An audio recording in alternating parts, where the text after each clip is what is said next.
Hi, and welcome to Enchantment of Eternity's book-to-show comparison for the Expanse Season 2, Episode 1, Safe. This video is a part of a series of videos where I compare the Expanse TV show to that of its source material, pointing out the differences and giving my opinion on how well I think it was adapted. I'm not an expert on the books, I'm just a guy who recently read them and thought it would be fun to compare the two. So I'll have to start with a spoiler warning for The Expanse up to the end of Season 2. However, I will not spoil any events from the books that have yet to occur in the show as of the end of Season 2. So if you haven't read the books, don't worry, this video is safe from future spoilers. So our episode begins with what appears to be a battle situation on Mars, where we see a squadron of Martian Marines battling in a canyon against automated weapons, to which we see them prevail. We then learn that this was in fact a training exercise, and the main point is to introduce us to Sergeant Bobby Draper. After the success of the exercise, Draper is informed that her and her team are being deployed for actual action on Phoebe's station. Now, the first thing to be noted is that the start of Season 2 is still in the Book 1 material, which hasn't been resolved yet. However, like Avasarala before her, Bobby Draper wasn't introduced until Book 2. In fact, she was introduced before Avasarala, who I had already covered in the show videos I did for Season 1. The first time we see Bobby Draper in the novels is in fact the battle with the Proto-Molecule monster on Ganymede, which isn't seen in the show until episode 6, which is when the show catches up with Book 2. So all of her material before that time is an invention of the show. We never see her training on Mars, nor do we get to meet the members of her team, as in the novels her team is killed very shortly after they're introduced. I actually think this was a smart decision to introduce her right at the start of Season 2, and in fact the very first scene of Season 2, rather than waiting for the show to catch up to Book 2.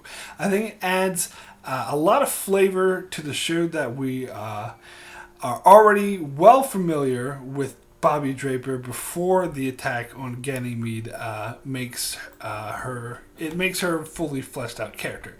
And unlike the novels, the show didn't have a strong Martian presence, while Earth did, so it was great to further flesh out this universe by seeing the Martian Marines training on Mars, so I'm going to give this a +4. So next we go to the Rocinante, where we see Holden wake up from his radiation treatment, and Naomi lovingly comforts him, and all seems well until she starts coughing up some Proto-Molecule bugs, and Holden finds he's completely infected by the Proto-Molecule, and it quickly takes over his body and kills him.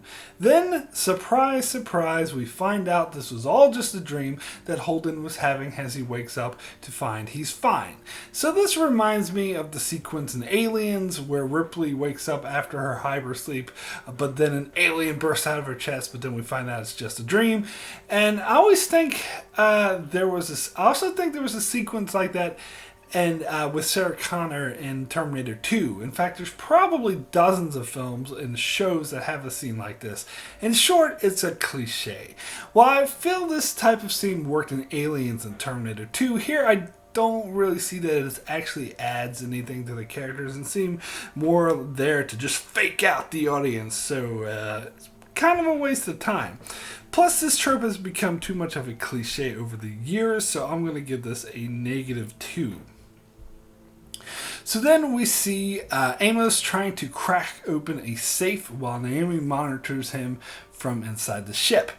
Through dialogue, we learned they acquired this safe when they investigated the Anubis and are just now trying to figure out what's inside. Amos finds a cryogenic system inside that's freezing something, but the system is failing, so whatever is frozen inside will soon become unfrozen. Now, having just watched Season 1, I was a bit surprised that they did indeed take the safe with them from the Anubis, because in the episode in which they boarded the Anubis, this wasn't mentioned at all. There was just one line of dialogue where Amos says, "Hey, we have a safe," meaning that he found a safe on Anubis. And that's it. No talk about bringing it over was ever mentioned, whereas in the novels they make a big deal about getting the safe. First, they try to open it there, but when that option is deemed unachievable, Holden gets the idea to take the safe with them, in which case Naomi and Amos have to tear down an entire wall in order to do so. It was a long and involved ordeal with a lot of thought and effort put into it, whereas in the show, they weren't even on the Anubis very long because they freaked out and ran away as soon as they saw the Proto-Molecule. And as I mentioned in earlier videos in the show, they went to the Anubis first before going to Eros, whereas in the novels they went to the Anubis after leaving Eros. So in the novels, when they saw the safe, they knew exactly what was in it, where here Amos and Naomi are acting like they have no idea, whereas in the novels they were able to deduce just by the fact that there was a hidden safe on the ship, which is why Holden wanted it so badly. So overall, this safe seems to come out of nowhere in the show, so I'm going to give this a -3. Next, we get a scene with Alex testing the Belter passengers they picked up on Eros and making sure they're not infected by the Proto-Molecule or suffering radiation poisoning. The Belter who is being tested isn't happy as he insists they will probably kill him if they find out he's infected, and generally gets very upset and refuses to be tested. Another Belter there gets pissed at him and threatens him unless he cooperates with Alex, but Alex tries to defuse the situation, and eventually the Belter agrees to be tested, to which it comes up as negative. But he asks Alex why they didn't save more people from Eros and berates him for not even trying, and this obviously really gets to Alex and makes him feel guilty about not having done more. Now, in the novels, they never pick up Belters from Eros and take them to safety. In fact, this prospect is never even brought up. It's implied in the novels that no one would come with them, or to attempt to do so would be difficult. But ultimately, the subject is never really brought up, and the characters never express any guilt over having left everyone on Eros to die. And frankly, I think this was a flaw of the novels, one which they seem to correct here by tackling the subject head on, where Alex is made to feel guilty for not having saved more people. Plus, I love the interaction between the Belter as the angry one. You can understand his frustration and unwillingness to trust Alex, who to him is just some random Martian that he doesn't even know, where whatever happened on Eros was clearly done by the forces from the inner planets. Where you can also relate to the other Belter who yells at the first one because he sees someone refusing to be tested, makes it seem like this person is infected and could kill them all. Plus, he takes the perspective of someone who's grateful to the Rocinante crew for saving his life, as he surely would have died had he remained on Eros. So overall, I thought this was a huge improvement on the books, so I'm going to give this a +5. So then we get a scene with Miller and Holden recovering from their near-lethal dose of radiation they received, as they compare the horrible after effects that their experiences. They also talk a bit about Eros as they watch the news, where Miller states the reason Protogen chose Eros to do their experiments is because no one gives a shit about what happens to Belters, particularly a bumfuck rock like Eros.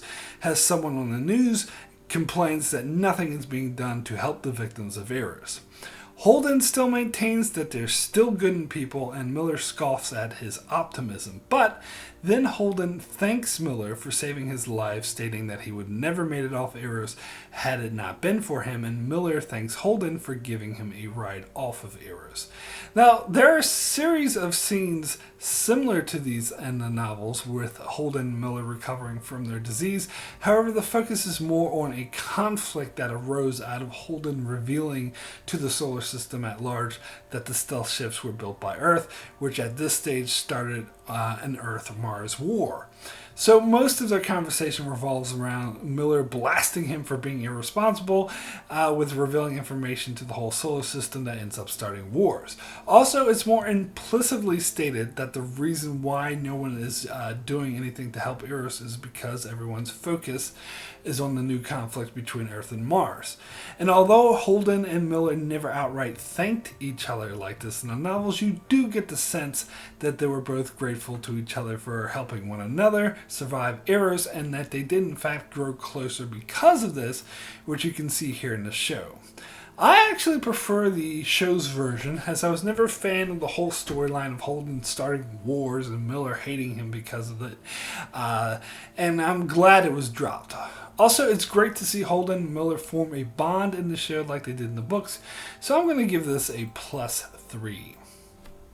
So then we see Amos finally get the safe open to discover, dun dun dun, it's the Proto-Molecule! What a shock! Both Amos and Naomi look shocked, which I don't know why, because what the hell else could it be? I mean, what could they possibly be expecting to be in there? I mean, in the novels, Holden and Naomi figure it out just by seeing a safe. Oh, there's a safe. Must be the Proto-Molecule inside. Whereas in the show, Naomi should have definitely figured it out by the time they saw it was something that was being refrigerated. But whatever, I'll give this a -2. We then go to Earth, where we see Avasarala on the news telling people that Fred Johnson is a liar and that he built the stealth ships. We know she doesn't believe this and knows it was Aaron Wright and Jules Pierre Mao who did it, but is playing the part of the Warhawk to avoid suspicion.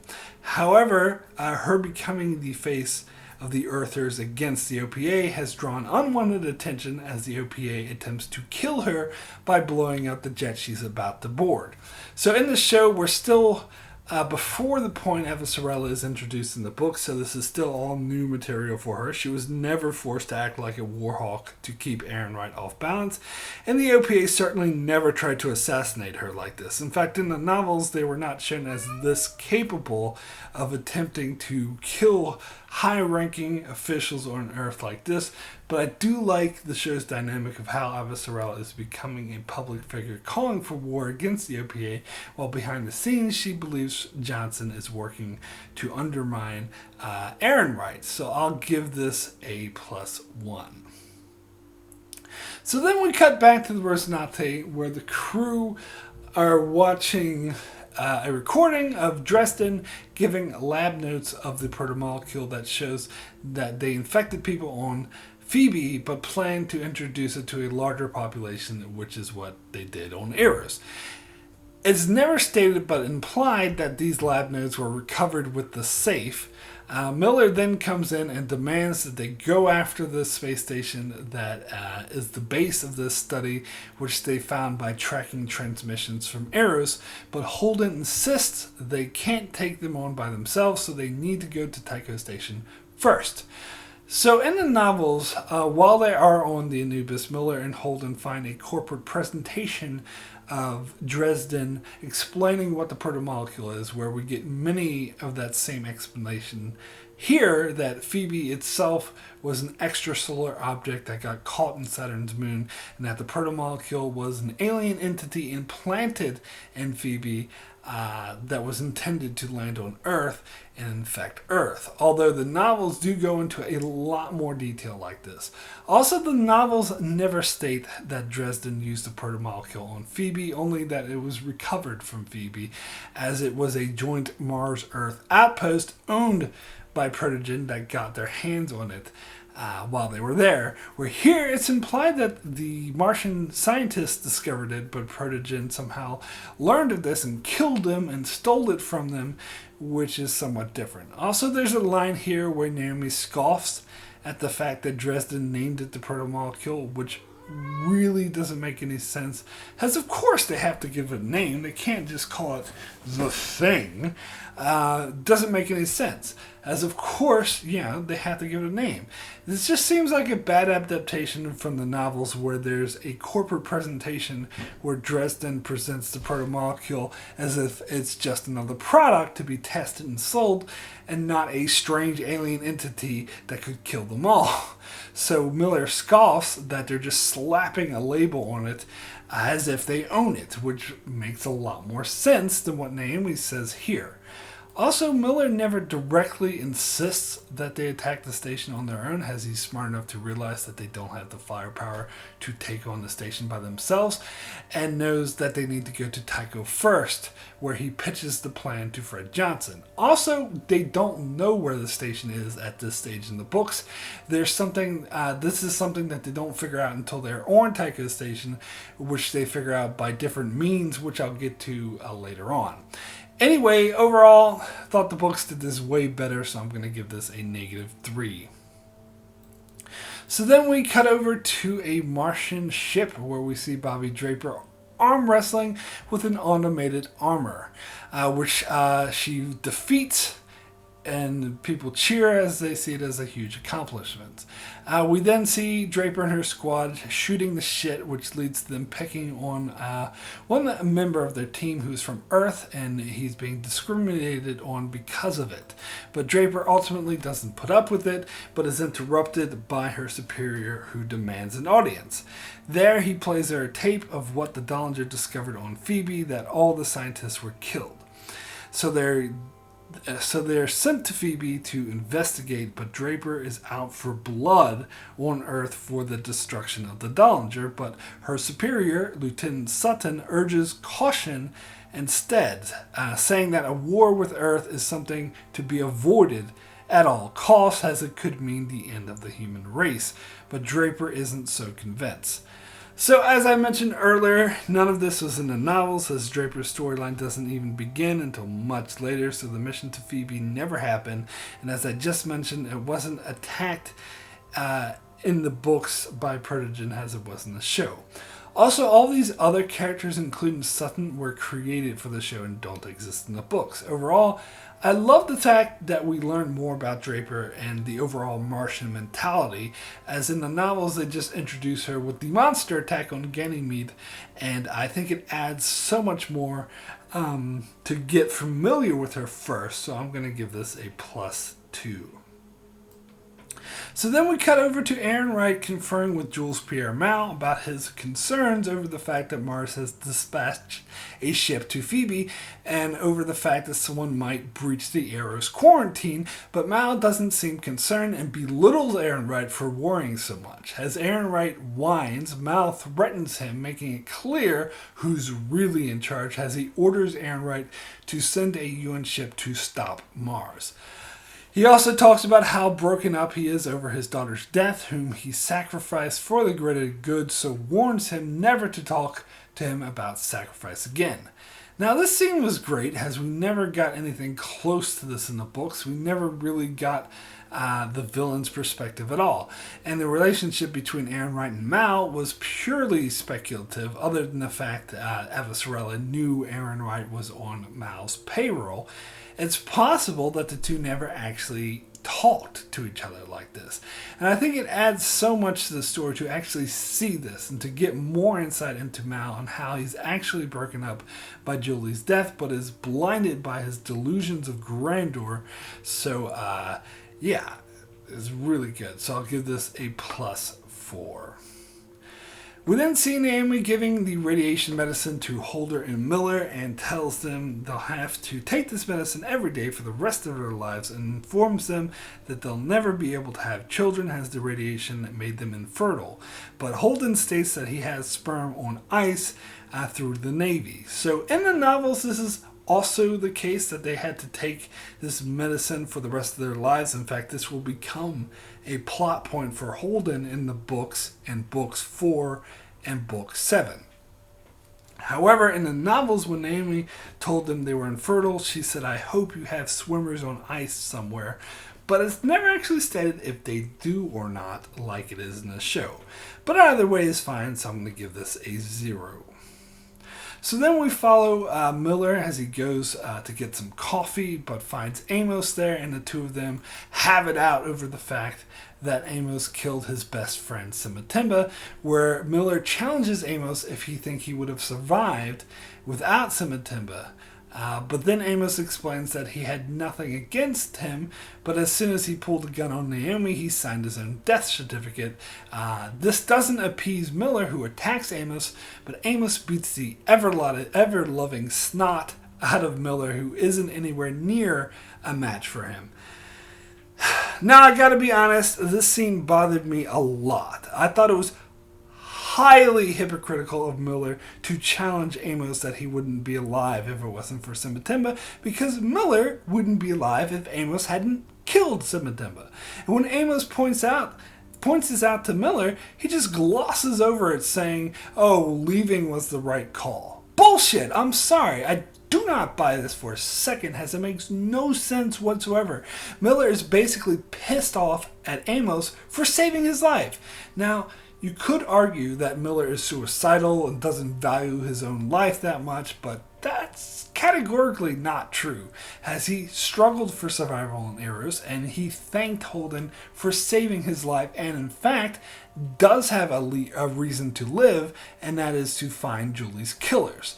So he should have been more angry at Simatemba for wanting to leave him for dead, regardless of whether or not he thought it was the right call. He should see this as a betrayal of their long-standing friendship. And although he doesn't have to love Amos or be happy about the fact that he killed his best friend, but he bloody well should be more understanding and frankly grateful to Amos for saving his freaking life. In the novels, of course, his storyline didn't exist, as Simatemba wasn't that big of a factor and wasn't even in this part of the story, and he wasn't killed by Amos. So, all in all, I thought this was extremely poorly handled, so I'm going to give this a -5.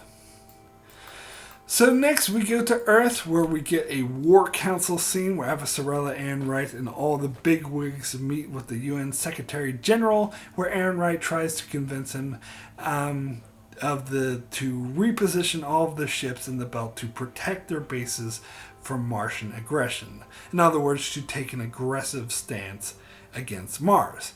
Admiral Souther argues against this, stating that it will only provoke the Martians further and it could lead to a war. When the Secretary General asks for Avasarala's opinion, she says that she agrees with Aaron Wright that they should take an aggressive stance. However, it's very clear that she doesn't agree with Aaron Wright, but for now needs to continue to play the part of the Warhawk because had she not went along with this, it may have drawn suspicion on her that she's trying to avoid.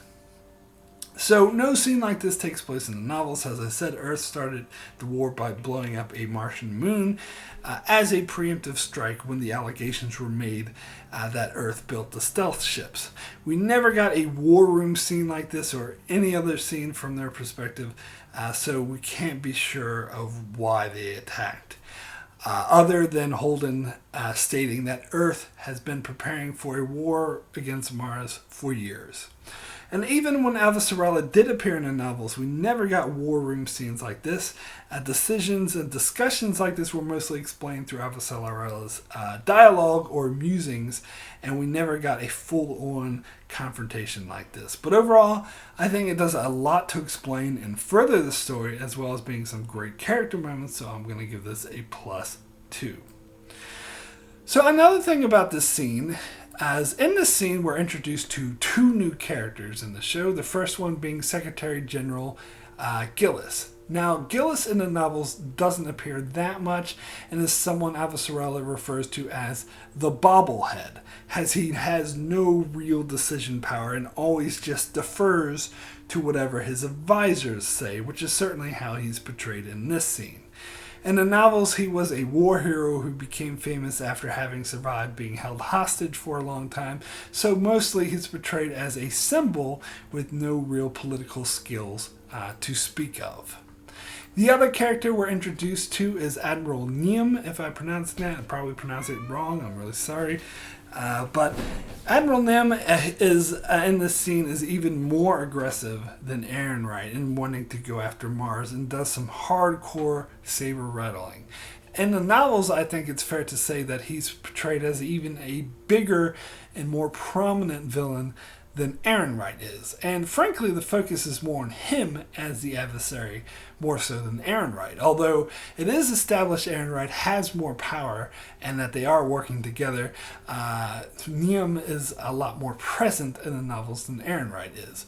The show decided to switch focus to Ehrenreich, which I don't disagree with because it played out nicely, but we're introduced to Neum here, who will make several more appearances throughout the season.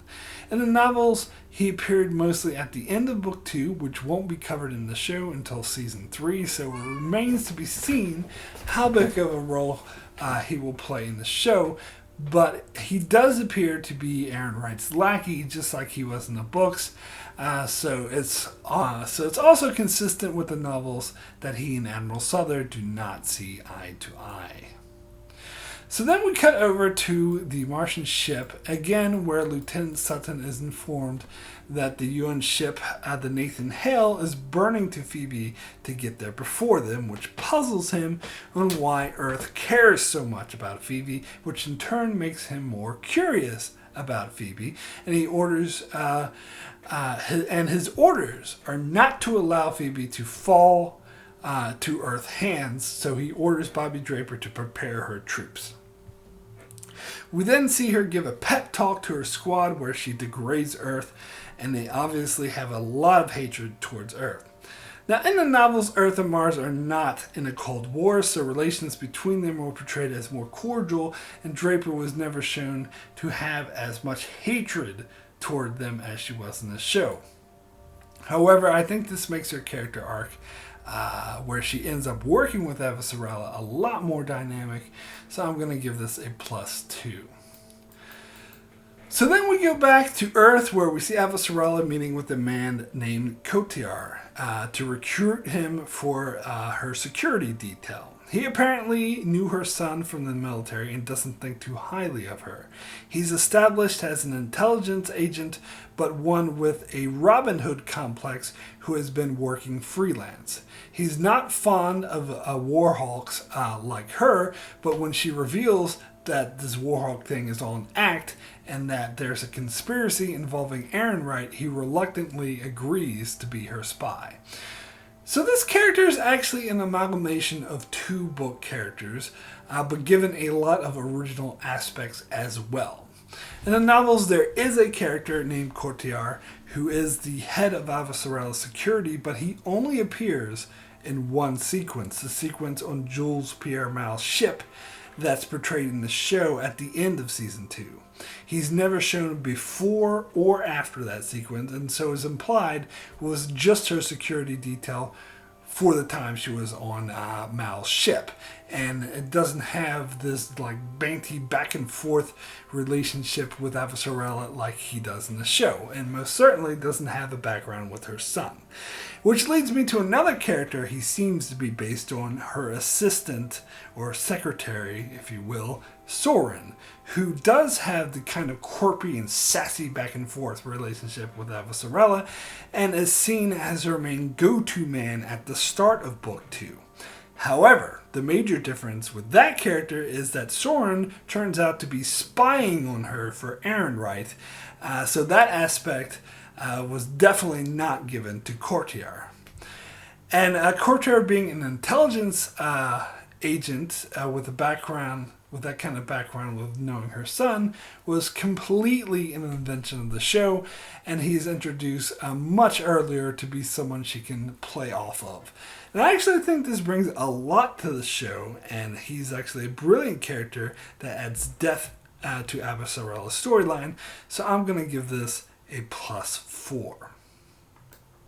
So then we cut to the Rocinante with Holden and Naomi in spacesuits outside the ship preparing to launch the Proto-Molecule in a missile. They start with casual banter, but then Naomi turns off her mic and signals Holden to do the same, and they put their helmets together to conduct sound so they can talk in private. There she relates to him the importance of what happened on Eros and that they are the only ones in a position to do something about it, and that they need to do something, and Holden agrees.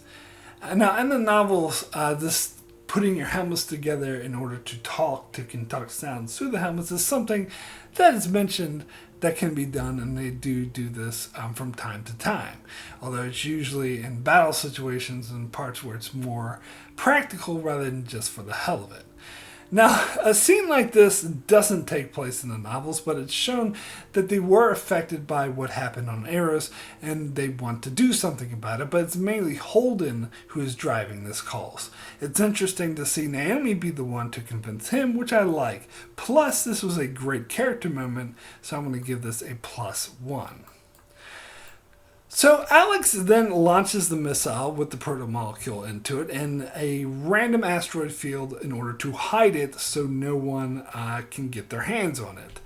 They don't do this in the novels. In the novels, they simply keep it on board their ship, and eventually Holden just gives it to Fred Johnson, which is quite different than what happens in the show, but I'll talk about this more in future episodes. Here, I think the whole thing about hiding it was a bit unnecessary, so I'm going to give this a -1. After Holden and Naomi return to the ship, we see them taking their suits off, where things start to get intimate between them, and they end up having a lovemaking session right there.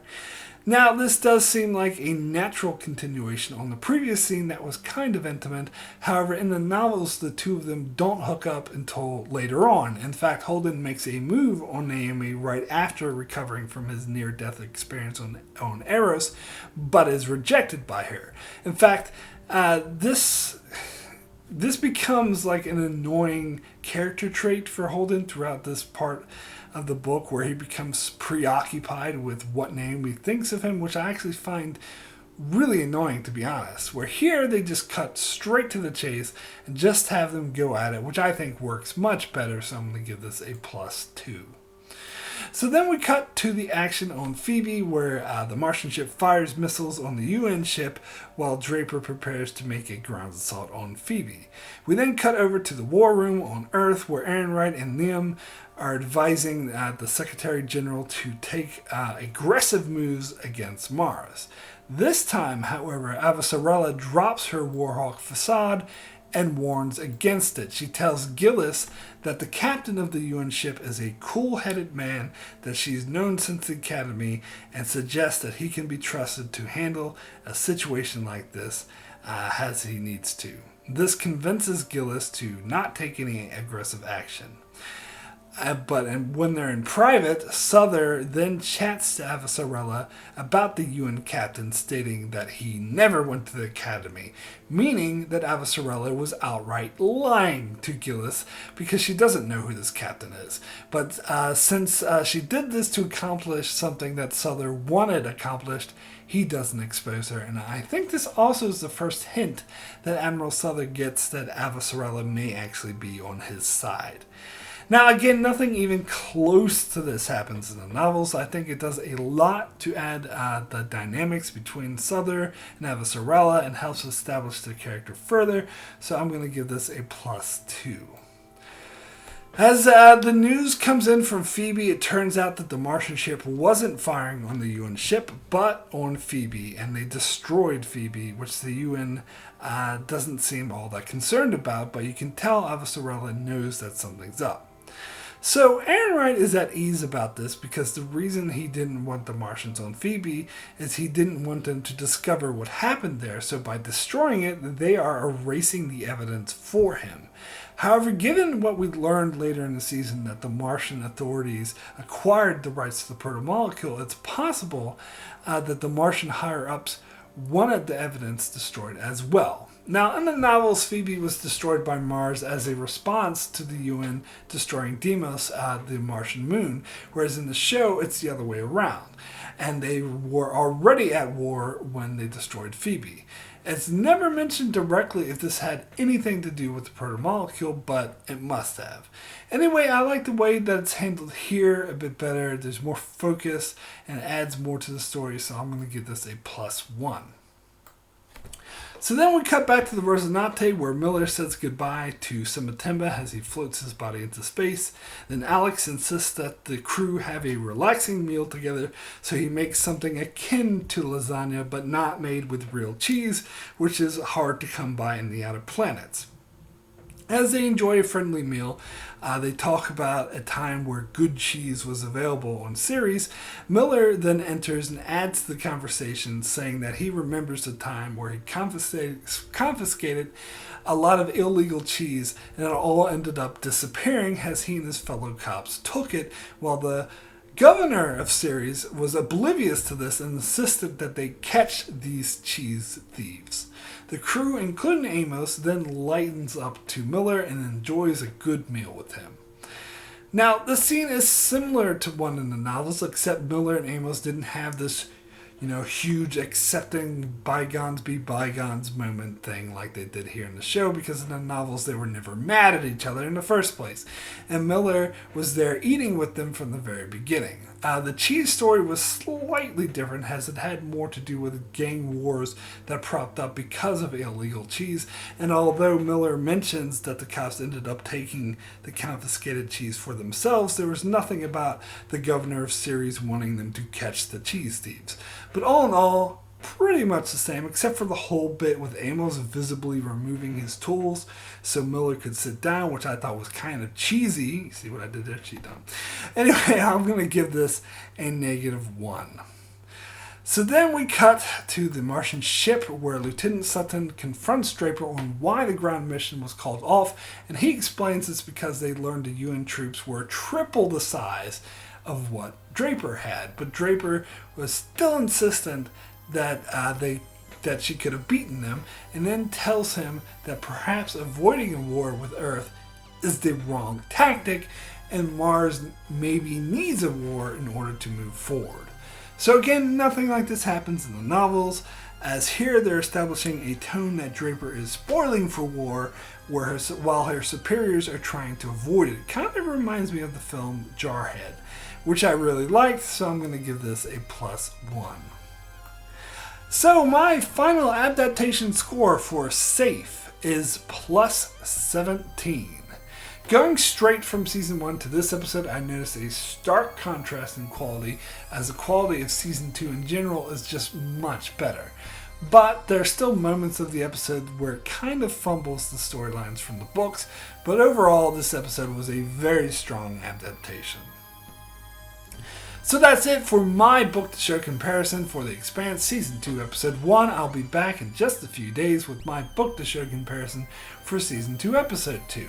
You can also check out my channel for many more Expanse videos, as well as many other videos on other shows like Game of Thrones, Star Trek, Babylon 5, and more. So be sure to subscribe so you can keep up with all of that. And thanks a lot for watching.